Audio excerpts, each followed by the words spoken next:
mas mababa sa cost at the end of 2023, di ba? Ayan. So take note, your fair value at year end of 2023 is only 1.8 million. Okay? Ayan, no change in the composition, so meaning wala namang nabenta. So ang tinatanong, what amount of unrealized gain or loss that would be reported in 2024? So you simply compare the fair value December 31, 2024 versus its fair value last year, no? Okay. So fair value in 2024 is 2.1 million versus the fair value last year that is 1.8, no? So since mas mataas yung fair value at the current year end, there is unrealized gain amounting to magkano? 300,000. So our answer here is letter C. Okay? Oh, next, number 14. Ito naman, fair value through OCI. Okay. So tinatanong, magkano daw unrealized gain or loss in the first section, OCI? And second is statement of financial position. So yung number 1 natin, yung OCI section of the SCI, that's the unrealized gain during the current year only. Tapos, yung sa number 2, yung SFP naman, that's the cumulative unrealized gain or loss na nasa OCI natin. Okay? Sige. So in computing the item number 1, so you must compare here, ano ba yung mga given ko rito? Okay. So yung i-compare natin dito is the fair value December 31, 2024 versus the fair value last year, no? So this is the unrealized gain or loss OCI 2024. Okay? Magkano yung fair value niya at year end? 2.1 million versus the fair value last year, that's 1.750. Okay? So yung unrealized gain na nasa SCI natin is 350,000. Okay, so this is for the first one. Then yung second one naman, yung sa SFP natin, ang i-compare mo dyan is yung fair value at the current year end versus its cost. Okay, or the acquisition cost. Paano ba natin kinocompute ang acquisition cost ng FVOCI? That is fair value plus transaction cost, which is how much? 2.05 million. Okay? So magkano yung cumulative, ito, cumulative unrealized gain or loss, OCI. So sagot natin dito is that 50K?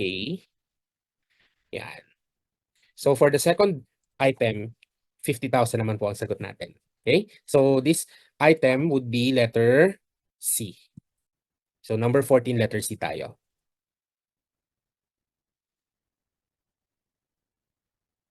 Next, disposals naman. What amount shall be reported as gain or loss on the sale of securities? Take note, this is fair value through profit or loss, right? So in computing the gain or loss, simply compare the selling price versus CV of shares sold. Di ba? Okay. Bali magkano na benta? The company sold 15,000 shares of security C for 270 per share. So, paki-multiply lang, 15,000 shares times 270. Di ba? Then, for the CV of shares sold, how do we compute for the CV? Take note, hindi naman lahat ng shares ng security C nabenta, tama? So, kailangan lang natin i-proportionate yung kanyang CV. No? Magkano ba CV niya on the date of sale? Take note, the date of sale is July 1, 2024. 2024, right? Paano to isosolve? That is 4.9 million times ilang shares ang nabenta? 15,000. Ilang shares kabuuan yung security C? 20. Therefore, yung CV niya lang is 3675,000. Okay? So since mas mataas yung selling price, we have gain on sale. So final answer for number 15, 375,000, which is found in letter C. Okay? Next, number 16. Ano pa rin siya? May disposal pero this is FVTOCI pero ang tanong which is correct naman. Okay? So ano ba yung mga nasa statement natin? Yung ano, yung pagbebenta, no? Yung result ng pagbenta, di ba? Okay. Take note. Kapag FVTOCI, ano yung treatment natin? Ano treatment natin sa tawag dito sa disposal? Lahat ng unrealized gain or loss na nasa OCI ay i-reclassify papunta sa retained earnings. So expect natin class, wala yung sagot natin sa letters A or B. it's either C or dog na lang talaga. Okay? C or dog lang tayo kasi yung A or B, P and L ang nabanggit. Okay? So, anong security ba yung nabenta? That is security B, right? Okay. So, lahat ba nabenta? Oo, lahat, no? The company sold security B for 4 million. Okay? So, since ang nasa mga statements natin is yung pag-dispose lang nung cumulative unrealized gain, so the computation for number 16 is simply the selling price. Okay? Ang shortcut natin dyan, class, ang ililes mo is yung pinaka-cost niya lang. Okay? Acquisition cost, para hindi kayo malito. Of the securities sold. Okay? Oh, selling price, 4 million. Next. Ano yung kanyang acquisition cost? Di ba? 3 million. So, since mas mataas yung selling price, yung amount to be reclassified to RE is 1 million. Kasi take note, yung unrealized gain or loss na nasa OCI, cumulative starting from your acquisition date. Klaro? Okay? Yan. That's number 16. So, that is found in letter dog.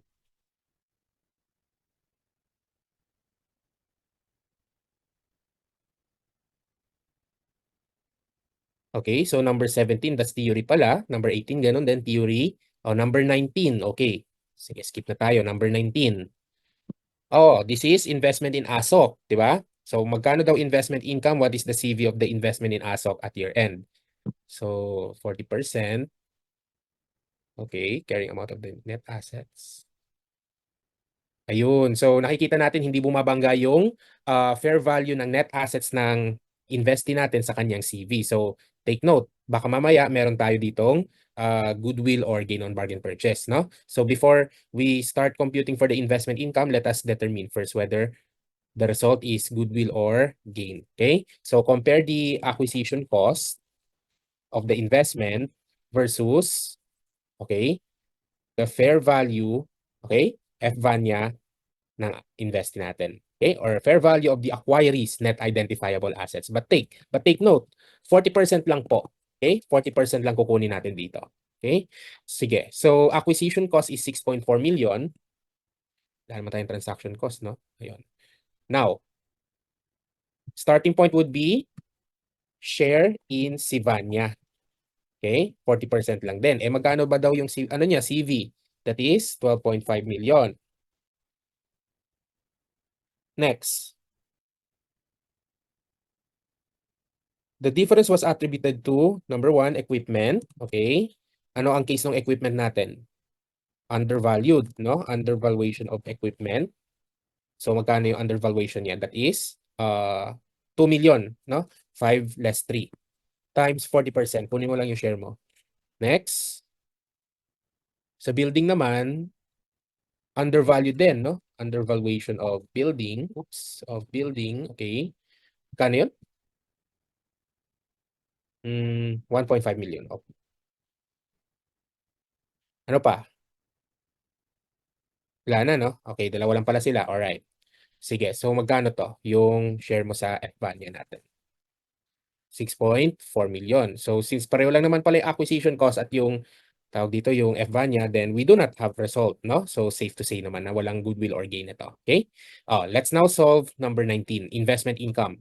Start from share in the reported net income. So this is 5 million times 40%. Then, since nagkakaroon tayo ng undervaluation of the assets, so less share in amortization of undervaluation of, number 1, equipment. Okay? Then, pangalawa natin, yung sa building naman. So, this will be, okay, 800,000 divided by, what's the remaining life of the equipment? That's 4 years, no? Okay. And for the building, that will be divided by how many years? 12 years. Okay. So, magkano investment income natin?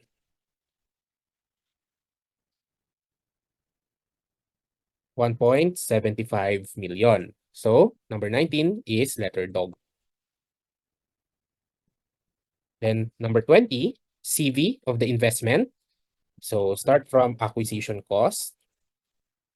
Then add investment income less dividends from associate. Ano yun? December 31. Wala man palang taon. Okay. So acquisition cost natin, that's 6.4 million. Investment income, answer sa number 19. Tapos, nagbayad si Ronald ng cash dividends, no? Paid Ronald Company, which is the company name. Take note, ha? Iba to. Paid Ronald Company cash dividends of 1 million. So yung 1 million na yan, class, that's already stated at 40%. Kasi specific yung statement na yung 1 million binayad lang kay Ronald Company, no?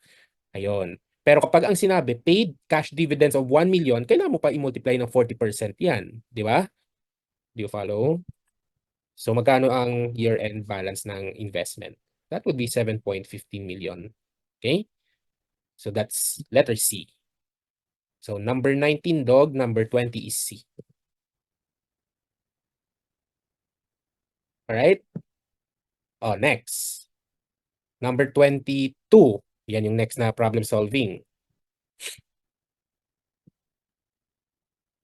Oh, debt investments to ah. So the bonds are held for trading. So this is fair value through profit or loss. So tinatanong tayo, actually parang mabilis lang ito. Mabilis lang siya actually. The bond shall be initially measured at 4 million. Is that correct? Answer? Yes or no? Answer is correct statement siya, right? Correct statement. Di ba? The bond shall be initially measured at 5.4 million. Sir, paano naging tama? Kasi, ang sabi, Snoopy Company purchased the bonds for 5.5 million, which includes transaction cost of 100,000.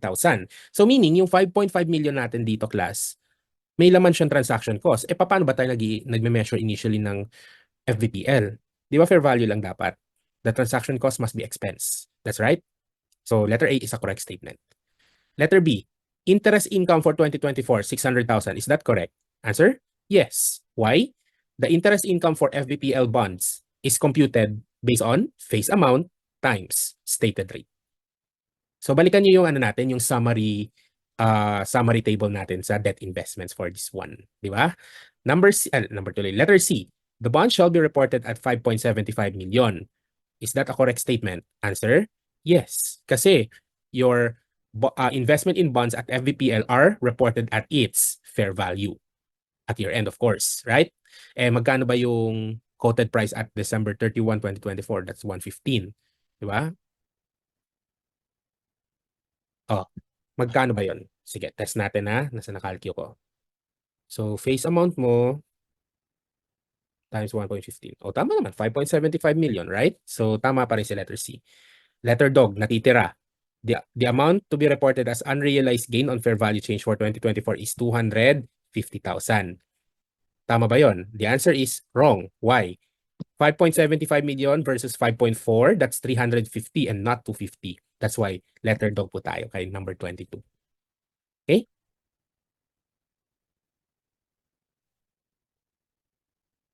Oh, next, 23 and 24. So this is amortized costs, no? Because the business model is to hold and collect. Oh, January 2, Phantom Company purchased bonds for 924,164, which includes broker's commission of 50 million. Bonds were purchased to yield 10%. Interest is payable semi-annually every June 30 and December 31. So, gawa na lang natin ito ng amortization schedule para dire-diretso, no? So, the date, the interest income, okay? Ay, interest, ano muna, receive muna tayo, interest income, NCV. Yan. January 2, 2023. So, magkano yung initial CV ng bonds natin dito, class? That is, tama na ba yung given sa atin, yung 924,164? Yes or no? Answer? Tama o mali? The answer is, tama na. Kasi kapag naka-amortize cost yung bonds, how do we initially measure them? Fair value plus transaction cost. So your initial CV is 924,164. Okay? Next, interest payment dates, June 30 and December 31. So interest, magkano? That's 1 million times 8%. And don't forget to multiply this by 6/12 kasi semi-annual po, no? Then interest income, beginning CV times, ano to? 10% times 6/12. Okay? Then, update the CV. Then, another round. Pero yung interest received natin, 40,000 kasi hindi naman gumagalaw yung face amount, no? Then, the interest income will be times 10% times 6/12. Okay? Then, again, update. Ayan. So, how much is the interest income for 2023? The answer there is you simply add the two. Magkano? 92,727. No? So, 23, letter C. Then for number 24, magkano daw yung presented amount to be presented for the investment? Pag amortized cost, kung magkano yung CV mo sa amortization schedule, yun na po yun. No? Kaya 24, letter boy. Ay, tama ba? Ay, sorry, 2024 pala yung tinatanong. No? So, another round. Okay? Sorry for that. Yeah. So, let me just copy this to 2024 pala yung natanong. Sorry. Okay. So, ganun lang. Same lang gagawin mo rito. Ayan. So, yung tinatanong sa atin is ito. 950,922. So, number 24 is letter boy. Okay? Clear? So far?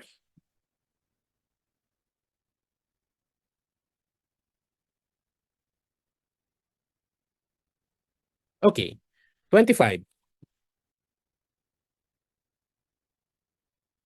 Ito ay collect and sell. So, this is FVOCI. No? FVOCI naman siya. Okay. So, what amount of unrealized gain should be reported as component of other comprehensive income for 2024? Okay. So, for that one, ang pwede natin gawin is compute the initial measurement investment in bonds, FVOCI. So, that is magkano?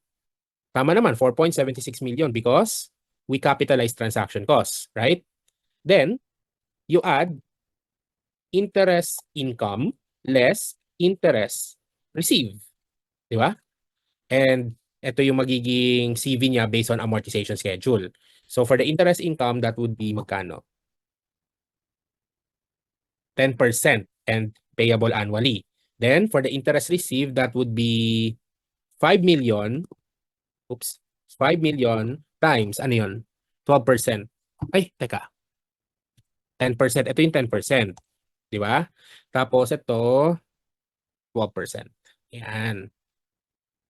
Okay? So, magkano yung CV based on amortization schedule?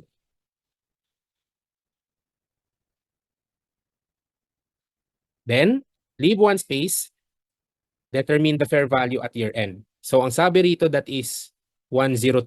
So, 5 million times 1.02.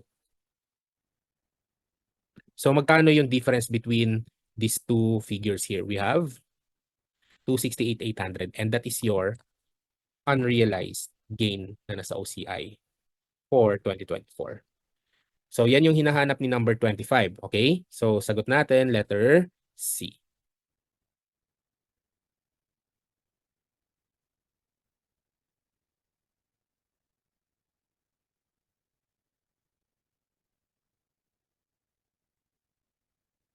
Okay? Oh, next one. Anong number na tayo? 28. Okay, 28. O, cash surrender value. So, this is related to cash surrender value, no? Life insurance expense for 2024 is, okay. So, insurance premium during 2024, dividends during 2024. Okay. So, half of the premium is refunded, no? Okay. So, first, to compute for your life insurance expense, dapat malaman natin yung expired portion of the insurance premium. Okay? Ano bang sabi? That is annual premium of 45,000, tama? Tapos, half was refunded. So, meaning, yung 45,000 natin times 1/2 mo, no? Siya yung expired portion. So, that would be Tama ba ako? Baka mamaya nagkakamali na naman ako ng computation. Compute na natin on screen. 22,500. Less. Ano yung mga tinatanggal natin dyan? Answer? Less dividends from insurance company. Less increase in cash surrender value. Right? Pero yung increase ng cash surrender value natin is until the date of death only. Okay? Dividends received, magkano? Is that 10,500? And increase in CSV, magkano daw yon? So, cash surrender value is 175,600 at the time the president died. Magkano yung latest niya before 175,600? That's 170. So, nagkaroon pa ng increase na 5,600 lang. Okay? So, magkano ang insurance expense? 6,400. This is found in letter A. Alright? So, number 28, letter A.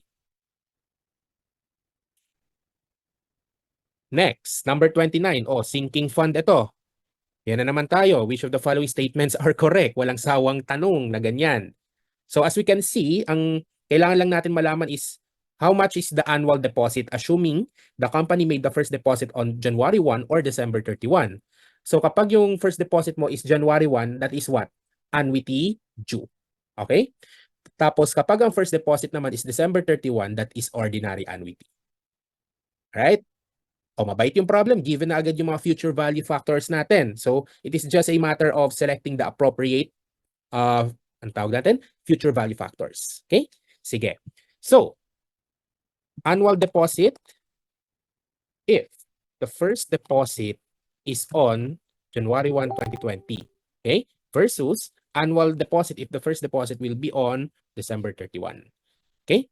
So, dito sa first annual deposit natin, class, ang gagawin mo lang dyan is we will simply divide the target amount of 10 million by an appropriate fair value, future value factor, no? So, pag January 1 yung first deposit natin, that is annuity due, no? So, what's the future value factor for annuity due? That is 5.11. Anong sabi? 1,956,947. Okay? So, it's either statement 1 or statement 2 ang tama. Alin ang tama? That is statement 1. So, lagyan nyo na ng malaking check mark ang statement 1. Kasi ang hinahanap is the correct statement. Then, what if the first deposit is on December 31, 2020? That will be 10 million divided by future value ordinary annuity, which is 4.64, right? That is 2,155,172. Statement 3 or 4? Correct one, statement 4. So the final answer for number 29 is letter A. 1 and 4. All right? Okay.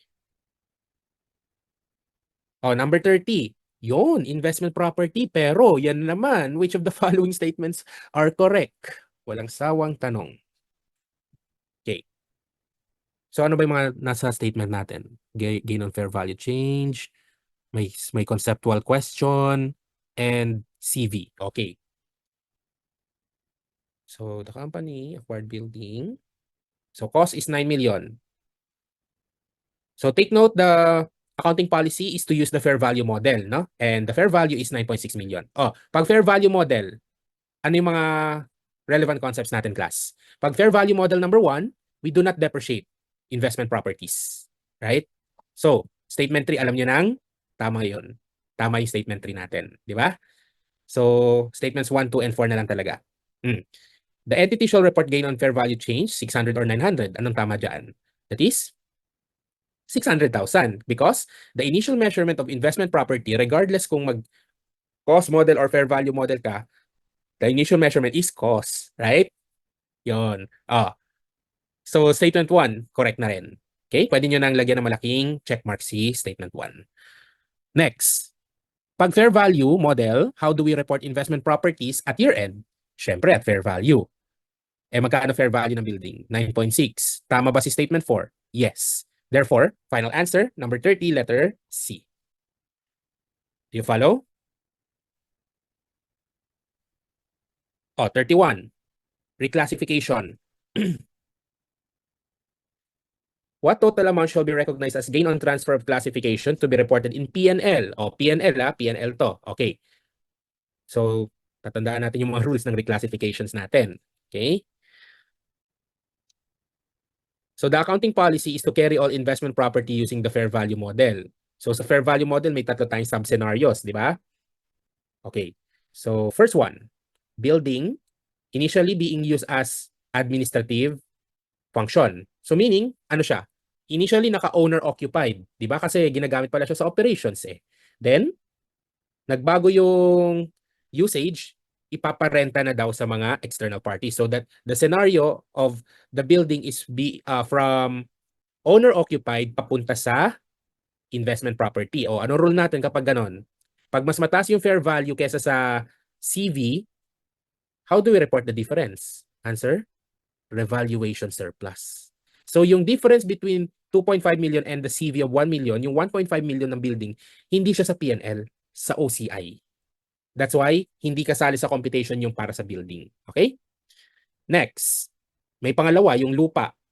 Nanggaling siya sa pagiging inventory. Di ba? Tapos, the company decided to hold the land for capital appreciation. So, there is another change of use. So, pag nanggaling sa inventory papunta sa investment property, how do we account for the difference?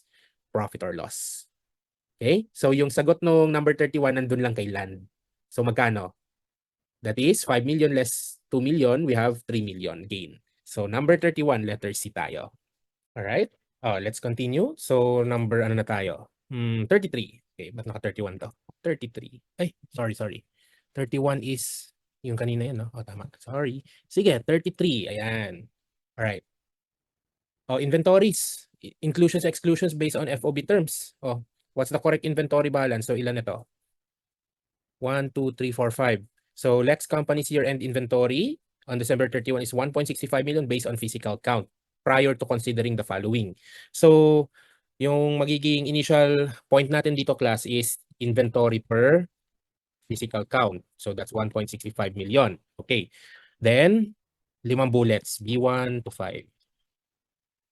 So, take note based on physical count ito. So, kung ano yung mga inventories na nakita sa company premises, yun lang po ang nasama sa bilang. Okay? So, ang gagawin mo lang dito, it's either you add or you simply ignore the bullet. No? Hindi ka pwedeng mag-minus dito. Right? Okay. Oh.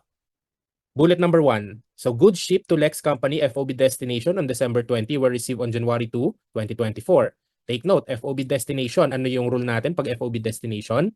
Magiging atin lang yung goods pag na-receive na natin. Na-receive ba natin on or before December 31? Hindi. Therefore, do not include that. No? Okay.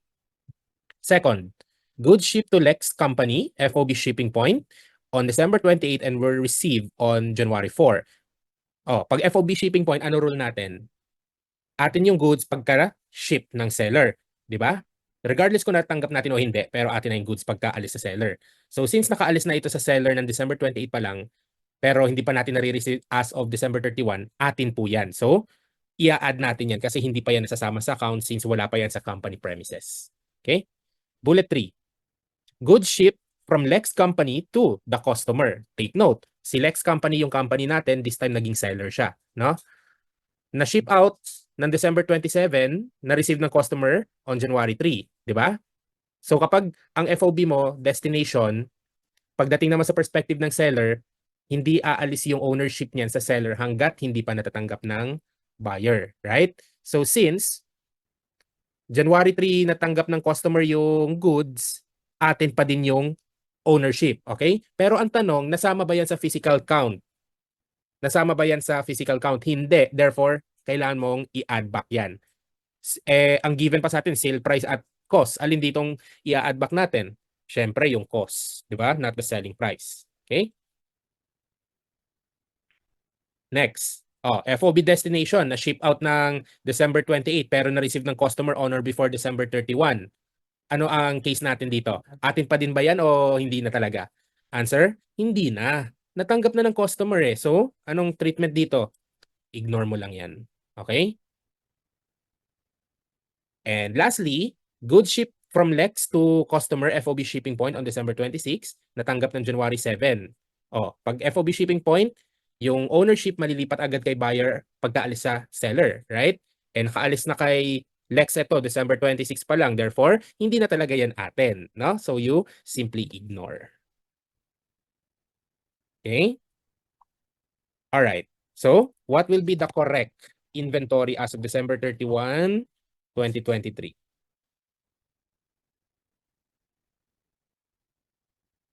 So that's 2,040,000, which is found in letter A. Okay? Next, 34 and 35, inventory cost flow tayo. Okay.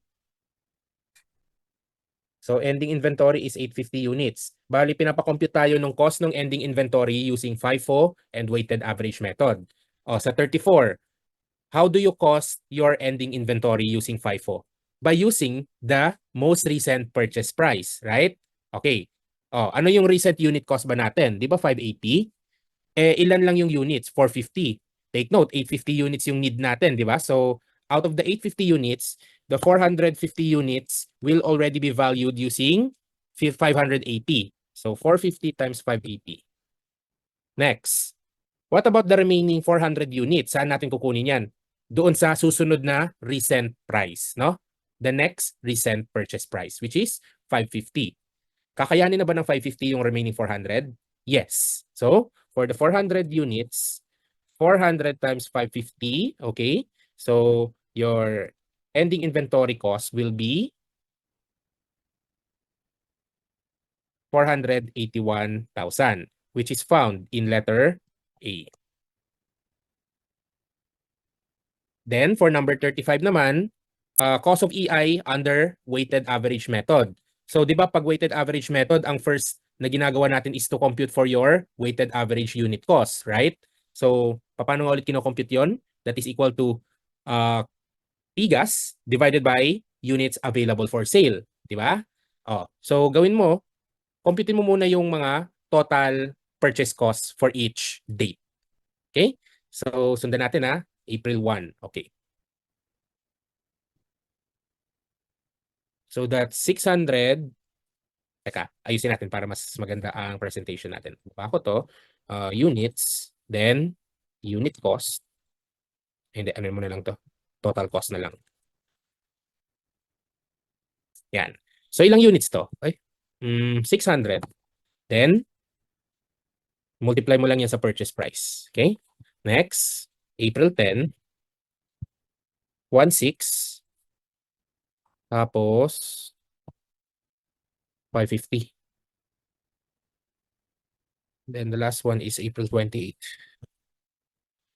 450 times 580. Okay. Total. Total mo lang yan. So as you can see, the cost of goods available for sale is 1,453,000 while the units available for sale is 2,650 units. So computein mo yung average unit cost. 1,453 divided by 2,650, then you get 548.30. Di ba? Oh. And we have how many units in the ending inventory? 850 units. So the cost of ending inventory under your weighted average method, okay, that will be 548.3 times 850. Yan. Rounding off difference na lang tayo. Nasaan na yan? Ayun. 466,057. Pero anong pinakamalapit na sagot dyan? Of course, letter C. So number 35, sagot po natin letter C. Okay? Yung 34, that's under FIFO. Yung 35, that's under weighted average. Klaro? Okay.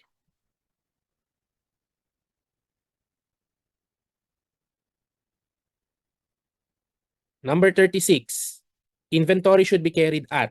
Oh, ito naman, subsequent measurement ng inventory under IS2. So, anong usually ginagawa natin dito? We compare the cost and net realizable value. Okay? For each product line, right? Okay. So, cost versus NRV, and we have LCNRV. So, let me just itemize each line. Refrigerator, smart TV, air conditioner, smartphone, and electric fan. Okay. For the cost, you simply multiply the cost per unit times the number of units for each product line, no? So for the refrigerator, is 1,000.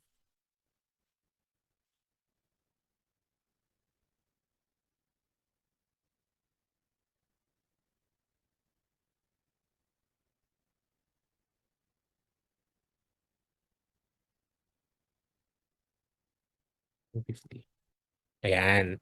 So as you can see, we have the cost of each product line, no? Next, compute for the net realizable value. For the net realizable value, ano nga ulit ang formula natin? Selling price, less cost to sell, less cost to complete. Right? Do not deduct the normal profit. Okay? So in this case, kukunin mo lang yung difference between selling price and cost to sell. Then, multiply it to the number of units for each product line again. Okay? So magiging 1,600 less 580 times, ilan nga ulit to? 100. Ganun din sa mga susunod.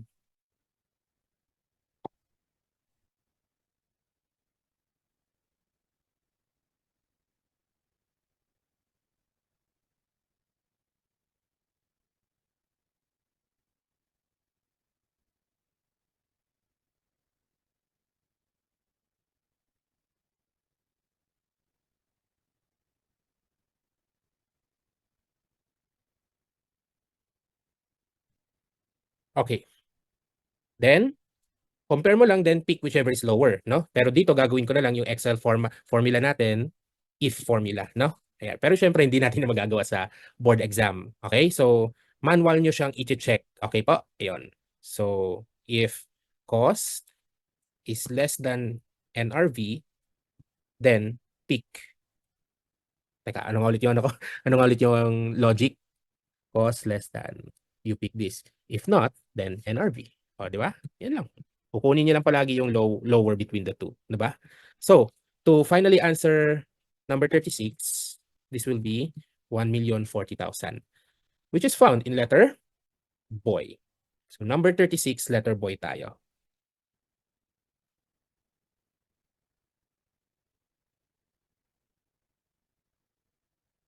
Next, number 38, yung 37 theory, no? 38, okay.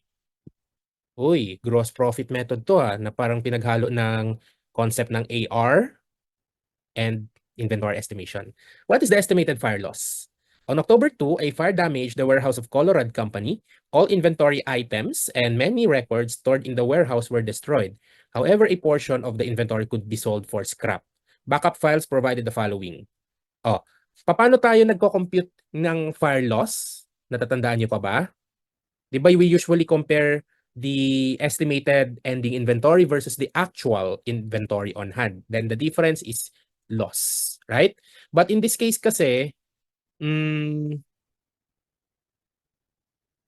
given sa atin ay inventory account, sales, purchases, collections, and AR together with your salvage value and gross profit, no? Okay. So let's first compute for your estimated ending inventory. So paano tayo nagko-compute ng estimated ending inventory? 'Di ba? Nagsisimula sa beginning inventory plus net purchases less estimated cost of goods sold. Then we will be having our estimated ending inventory here. Right? Okay. Beginning inventory, that's 750K. Net purchases. Purchases lang ang given, no? So that's 2.77 million. Okay. How do you compute for your estimated cost of goods sold? That is equal to net sales, okay, times cost ratio. So, di ba yan yung estimated cost, COGS sana natin, no? Kaso, provided ba sa atin yung net sales? Hindi. Indirectly, binigay sa atin cash sales, collection of AR, di ba? Together with the AR. Paano ka ba mag-compute ng net sales? Syempre, cash sales plus credit sales, di ba? Less, ano pa? Sales returns. Yan lang. Kasi inventory estimation method tayo, tama? So, ang dinededuct lang natin from our gross sales is the sales returns, no? Tandaan nyo yon. So, that's the net sales for inventory estimation purposes. Yung cash sales, walang problema. Given naman siya kaagad. So, lagay agad natin 445,000. For the credit sales, kailangan natin yan ma-derive from your accounts receivable account. No? Okay. So, imagine niyo na lang na ang ginagamit natin is T account. No? Okay? January 1. Tapos, add credit sales. We will only include what are the available. No? Kung ano yung mga available information, yun lang include natin para mabilis tayo. Less collections from customers. Okay? AR, December tuloy. Ano yun? October 2 pala. Okay. Alright. AR January 1, that's 350,000. Ito, gusto nating hanapin to, si credit sales. Then, collection of AR, that's 4.23 million. And your AR on October 2, which is the date of the fire, that's 530,000, no? O, paki-squeeze out na lang si credit sales. So your credit sales is 4.41. Okay mo na lang yan. Then, do we have sales returns? Wala. Okay, so 0. Okay lang yan.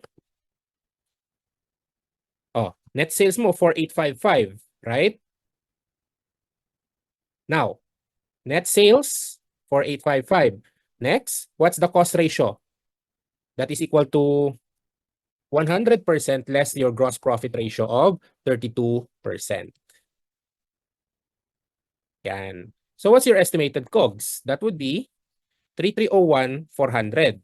Yan, halos makukumpleto na natin siya, no? Okay. So, what's your estimated ending inventory? 218,600. Oh. Now, saan natin i-compare ito? Doon sa salvage value ng inventory kasi damage yung warehouse. So, malamang sa malamang damage na rin yung mga goods. So, hindi natin siya mabebenta above cost. Therefore, compare this with the salvage value, which is magkano daw? 15,000. So magkano yung fire loss natin dito? That will be 203,600. And this is found in letter A. So number 38 is letter A. Do you follow?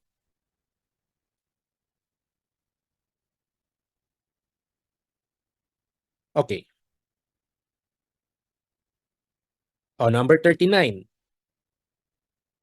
Ito naman, retail inventory method. And ang tanong, ang favorite question ng lahat, which of the following statements are correct? So ano ba yung mga tinatanong? Naku, parang lahat lang din ang gagamitin natin dahil nakikita ko, COGS at retail, 196,000. Papa-assess sa atin yan. Estimated cost of entities ending inventory under retail using average approach is 27,500. And statement 3 using FIFO naman. Naku, kailan alam natin yung dalawang methods dito kung ganito, no? Okay? Sige. So first step natin is let's compute for your TIGAS at cost and at retail. Number 39.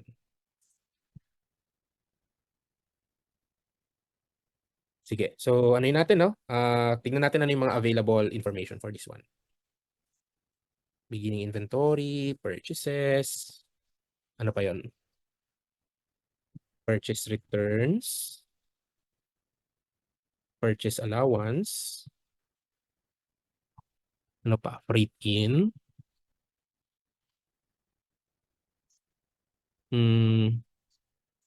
Markup. Ano na yun? Additional markups. Tapos, markup cancellations. Ano pa? Markdowns. Markdown cancellation. Na-capture ko na lahat, no? Ayan, sige. So, TIGAS. So, this will be at cost and at retail. Retail tuloy.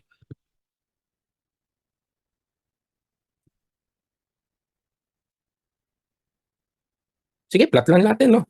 So, that's 60,000 at cost, 80,000 at retail. Purchases, 91,166.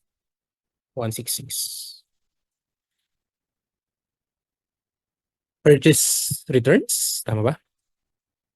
4 and 6. Take note of the signs, ha? Purchase allowances, 2,000. Freight in, 5,000. Ano pa? Additional markups. So, lalagay na natin yan sa retail. Cancellations. 5. Markdown, that's 25,600. Markdown cancellations, 5,600. And wala na. Tama? Okay. So, oops. So, T-gas at cost, 150. T-gas at retail, 240. Next.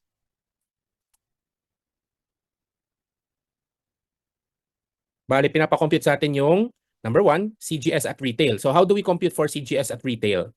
Okay. That is equivalent to sales, sales returns, employee discounts,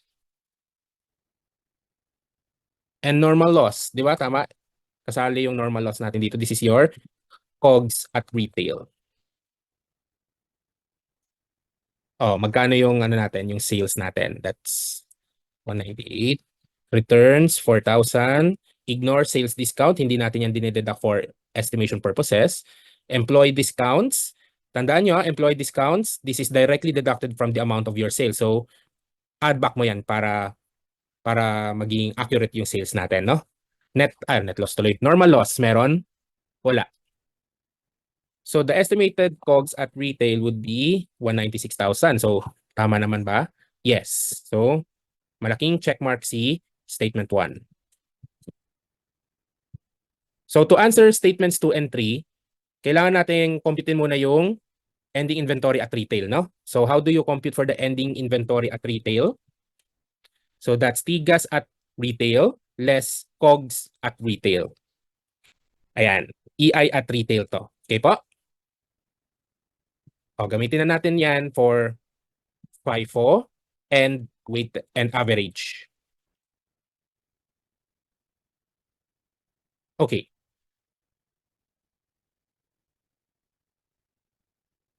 So para ma-convert natin yung EI at retail to the cost of EI, we must multiply this by cost ratio. Naintindihan? Okay.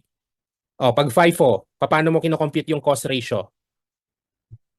That is, okay, sundan nyo to Excel, Excel format. So that will be T-gas at cost less beginning inventory at cost divided by T-gas at retail less beginning inventory at retail. So we have 56%. For the average approach naman, you simply divide T-gas at cost and T-gas at retail. And we have here 63%, no? So what's the cost of EI under FIFO? 24,750. Is statement 2 correct? Answer is yes or no. Yes or no. Using nasa pala statement 3 pala yung FIFO, sorry. O tama yung statement 3 natin. So malaking checkmark si statement 3, okay? Statement 2. Tama? Yes, 27,500. So all in all, tama naman pala silang tatlo. So that's letter dog. 39 is letter dog.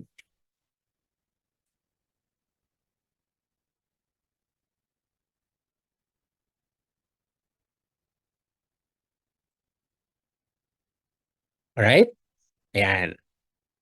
Next. 41. How much is the gain due to physical change? So dito naman sa physical change natin, no, sa biological asset, ito yung due to aging of the animals, right? Due to aging of the animals. So kapag kukomputin nyo ito, ang i-compare nyo dyan would be the fair value, no? Fair value less cost to sell of the animals based on updated age versus the fair value less cost to sell on December 31 based on prior age. So kumbaga parang ganito po ito. So fair value December 31, 2024. Ay, fair value lang. Bakit? Fair value less cost to sell based on updated age versus fair value less cost to sell December 31, 2024 based on prior age.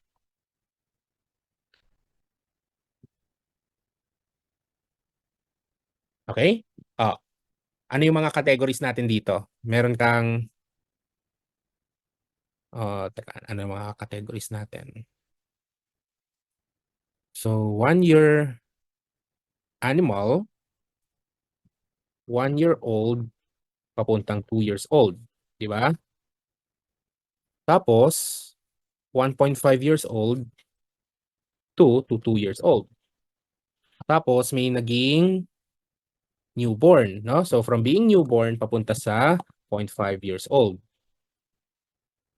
And don't ever forget about the newborn.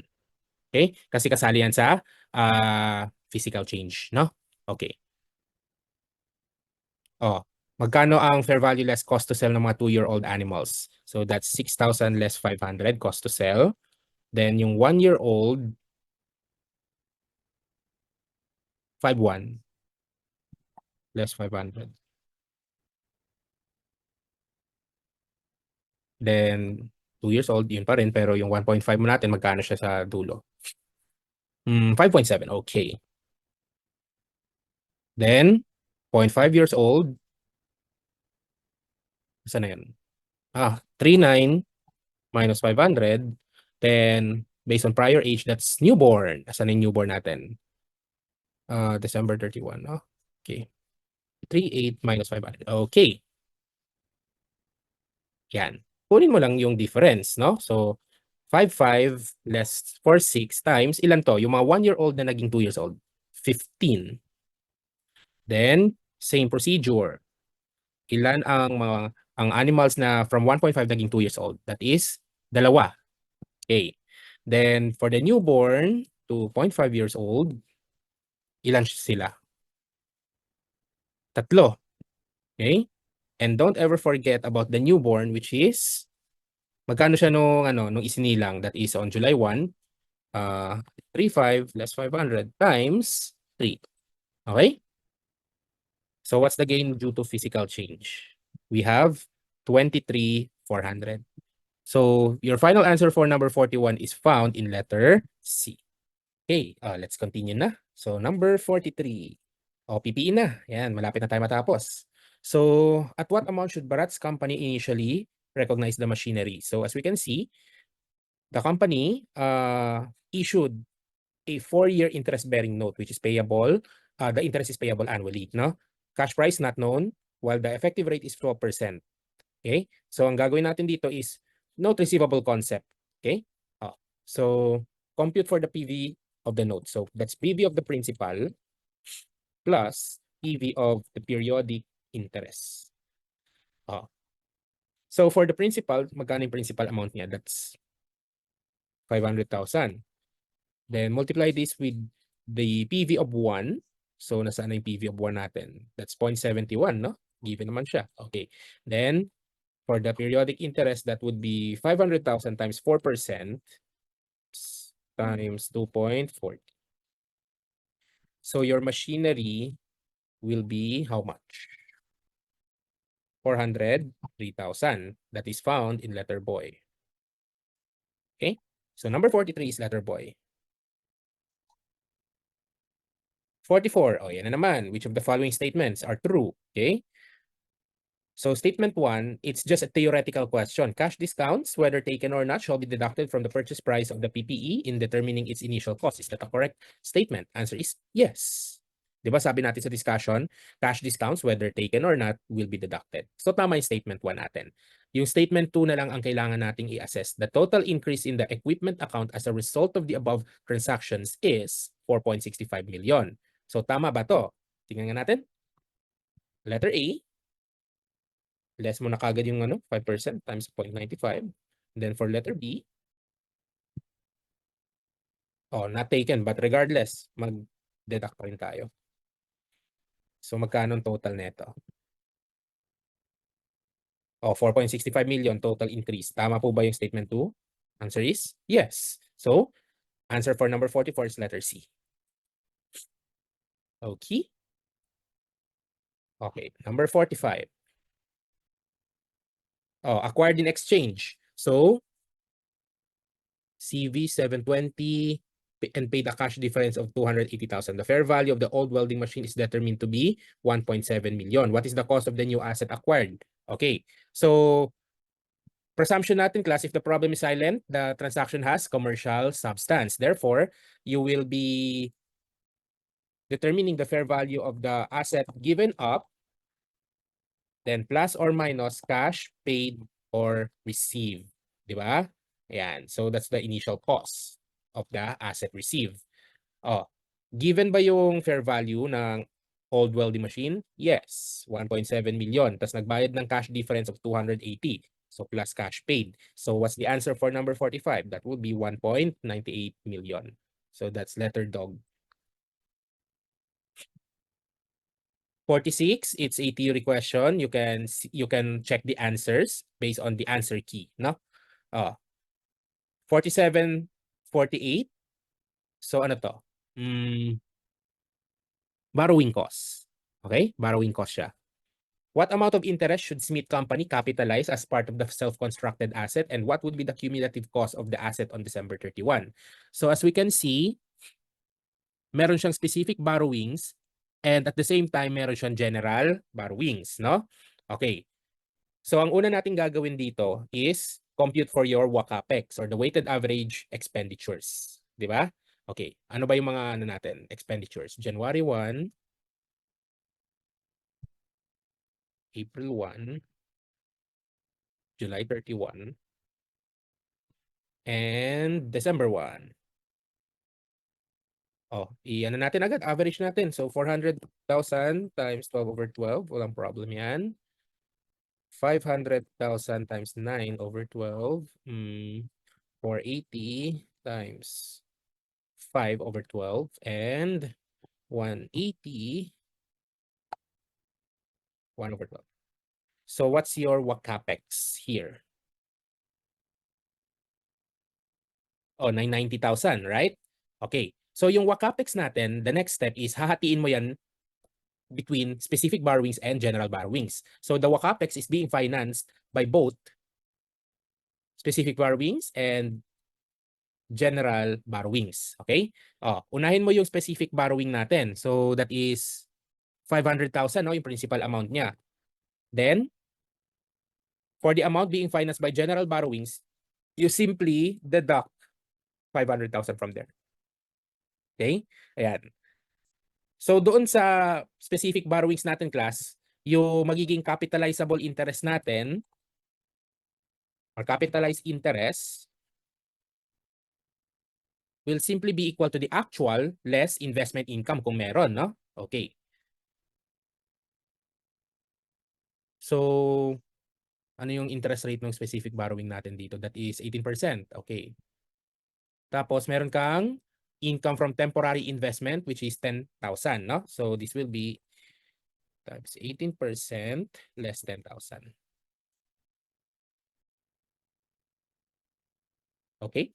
Then, for the general borrowings, the capitalization rate will equal to the weighted average interest rate.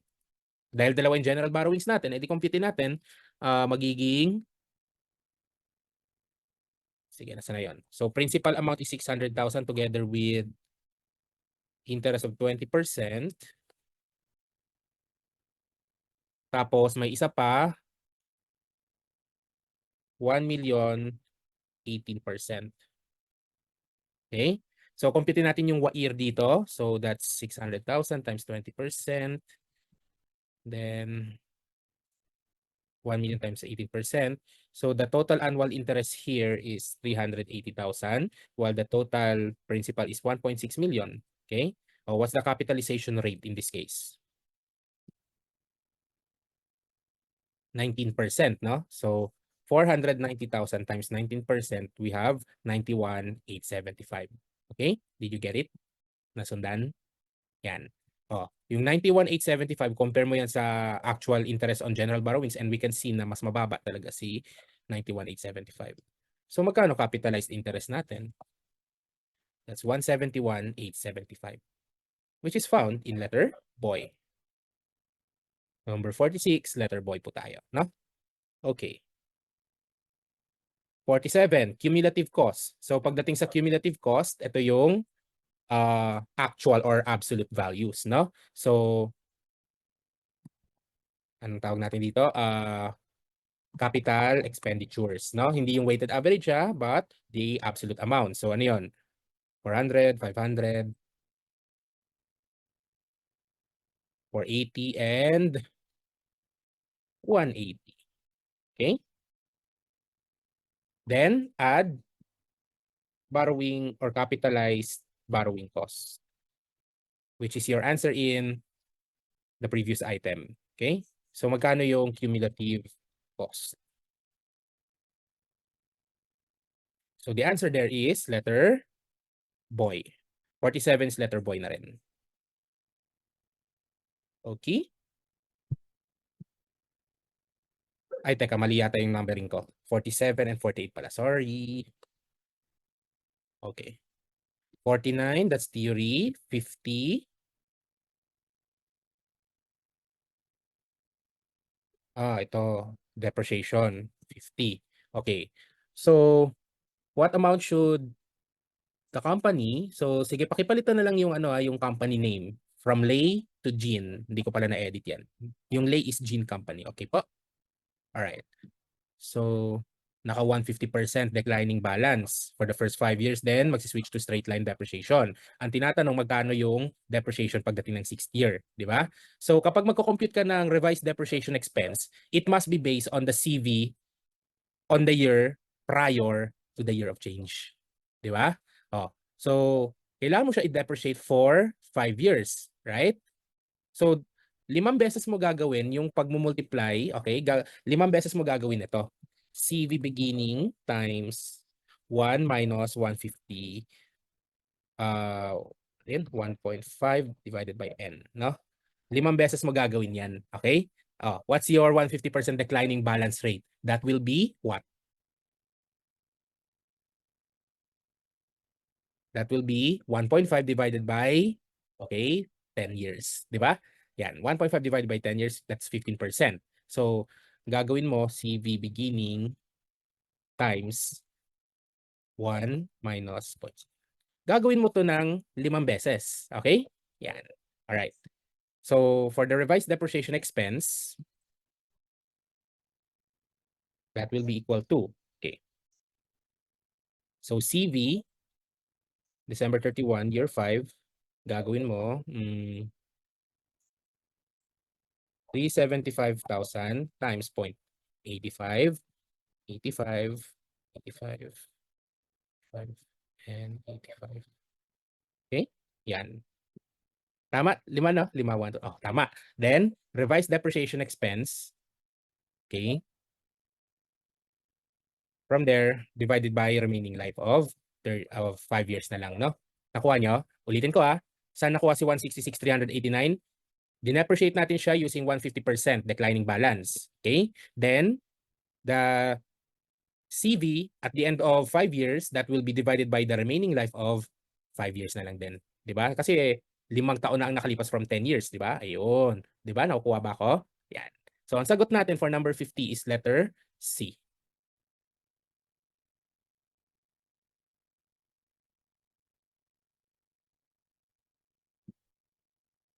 Okay? Number 51. How much depreciation expense shall be recognized in accordance with IAS 16? So the company acquired a machinery cost of 1 million, depreciated over 4 years on a straight line basis. Then, on January 1, 2022, teka, pareho pala yung year neto, no? Sige.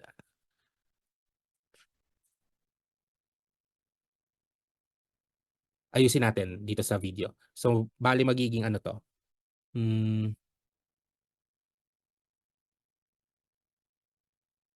2020.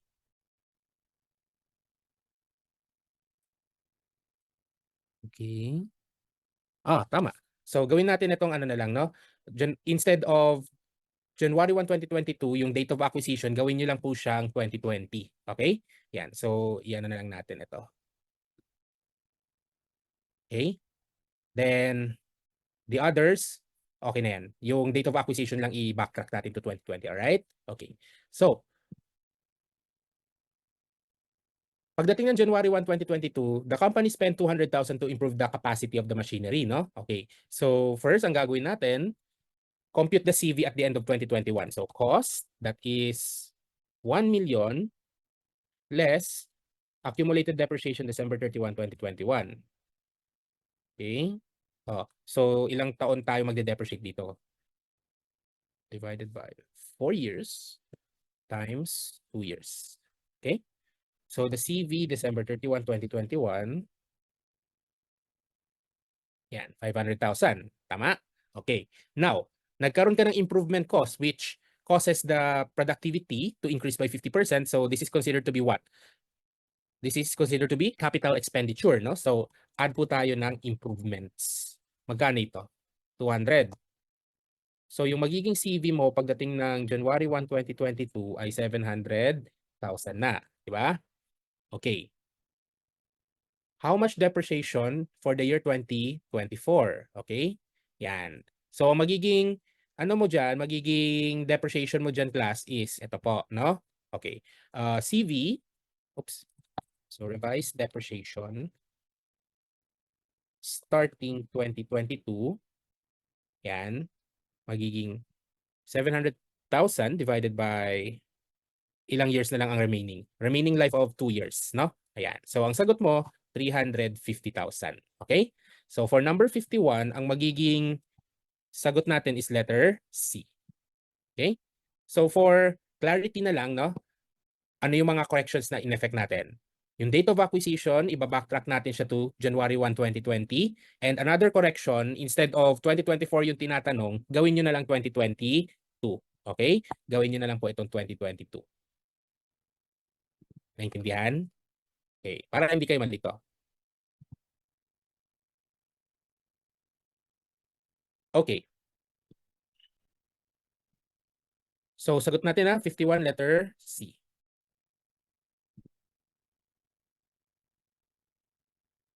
Oh, 53. Yan na naman.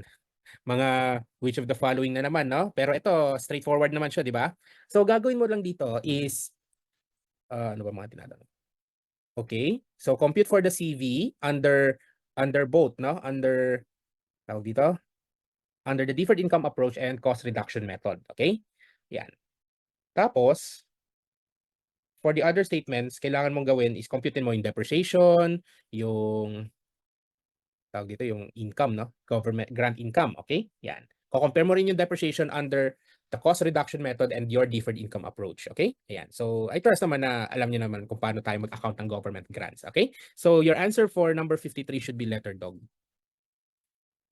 Actually, ano siya? More on concept rather than problem solving.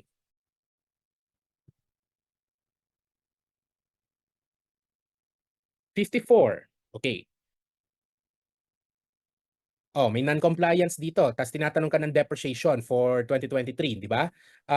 Pagdating sa government grants accounted under cost reduction approach at nagkaroon ka ng non-compliance, you will effect a catch-up adjustment in the subsequent year, di ba? Kasi ang gagawin mo, pag nagkaroon ka na ng compliance, i-add back mo yung grant from to the cost of the asset. Kasi nung binigay yung grant, dineduct mo yan from the cost of the asset, tama? So, anong effect sa depreciation kapag may government grant kang dineduct sa cost? Siyempre, bababa yung depreciation, right? Now, nagkaroon ka ng non-compliance. So, therefore, yung grant, i-add back mo yan sa CV. Okay? So, ang next dyan is compute the depreciation using the acquisition cost as a basis na without government grant.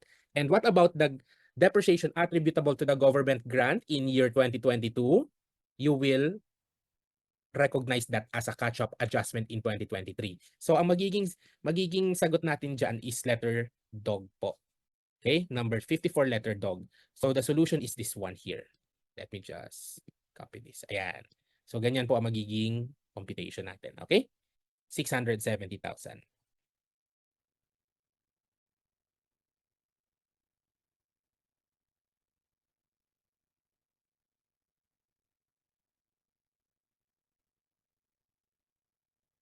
Okay, number 56. Oh, revaluation method tayo.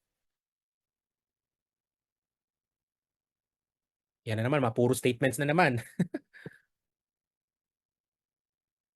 Okay, so let me just copy the solution, no, for your own reference na lang. Okay? Yan. So this will be our solution for this one. Pero ang final answer natin dito is letter don't. Okay? You can you can study this on your own. Okay?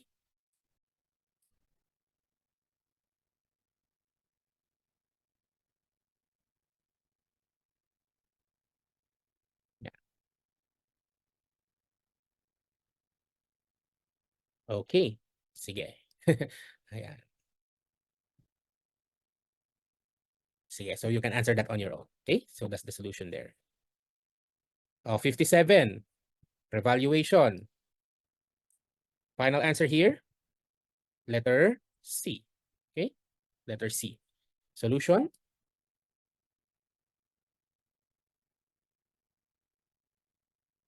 Yan.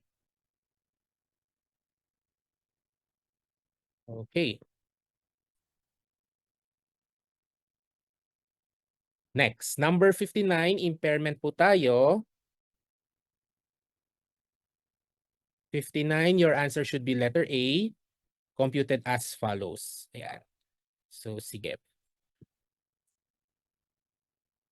Ayan, lagay ko na lang dito for your review, no? Okay.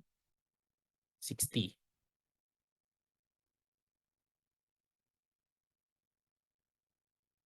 60 is letter B. Oops, letter B. So the annual depreciation here will be 130,000 per year. Then, paano ba to?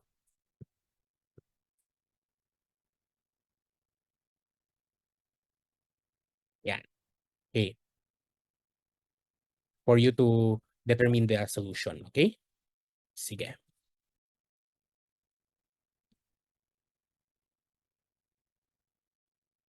Oh, ano na tayo? Number 62.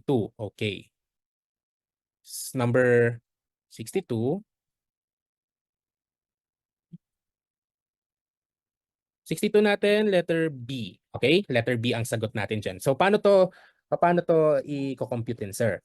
Yan. So, you will have to compute for each intangibles information. So, first, franchise natin, okay? Account for it just like property, plant, and equipment, no? So, ganun din pagdating sa patent. Then, the third bullet, these are R&D costs. So, lahat yan expense po. Okay? Lahat yan expense. And pagdating ng January 1, 2024, nagkaroon ng changes in estimate sa patent. Okay? So, letter B tayo. Number 63, that's letter A.